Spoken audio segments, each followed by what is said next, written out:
Some nights feel different, heavier, like the stars are whispering secrets to those who stay awake long enough to listen. That's what Elara felt one quiet summer night when sleep refused to come. She slipped out of bed, careful not to wake her parents, and wandered into the cool night air.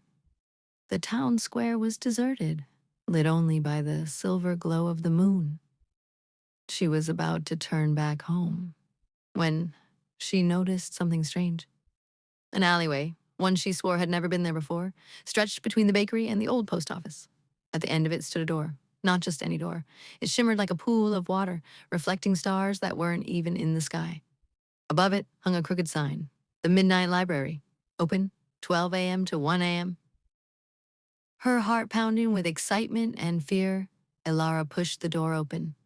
Inside the library, the air smelled like old pages, candle wax, and something sweeter, like the scent of dreams. Shelves towered above her, curving into impossible spirals. Books floated from shelf to shelf, whispered to each other, and rearranged themselves. A bell above the entrance chimed softly, and an old man with silver spectacles looked up from behind the front desk. "Welcome, traveler," he said with a smile.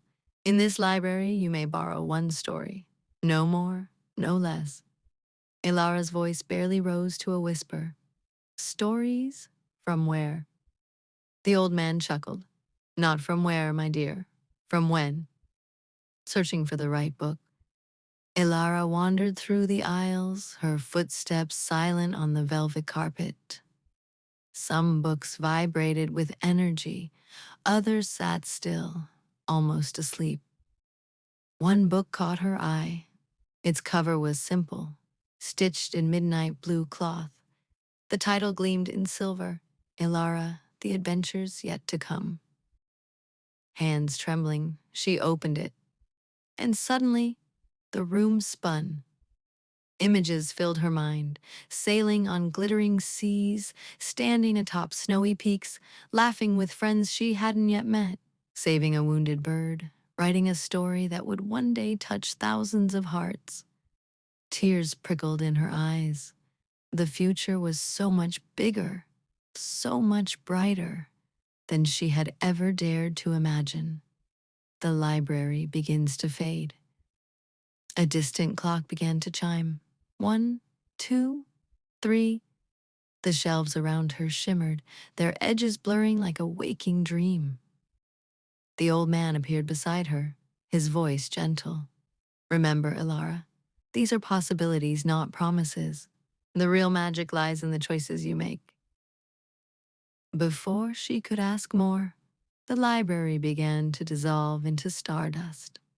Back outside, she blinked and found herself standing alone in the empty alleyway. The golden door was gone. The alley itself had vanished, replaced by a brick wall covered in ivy.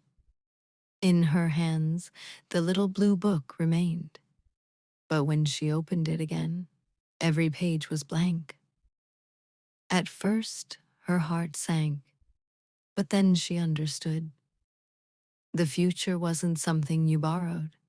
It was something you created, moment by moment, choice by choice.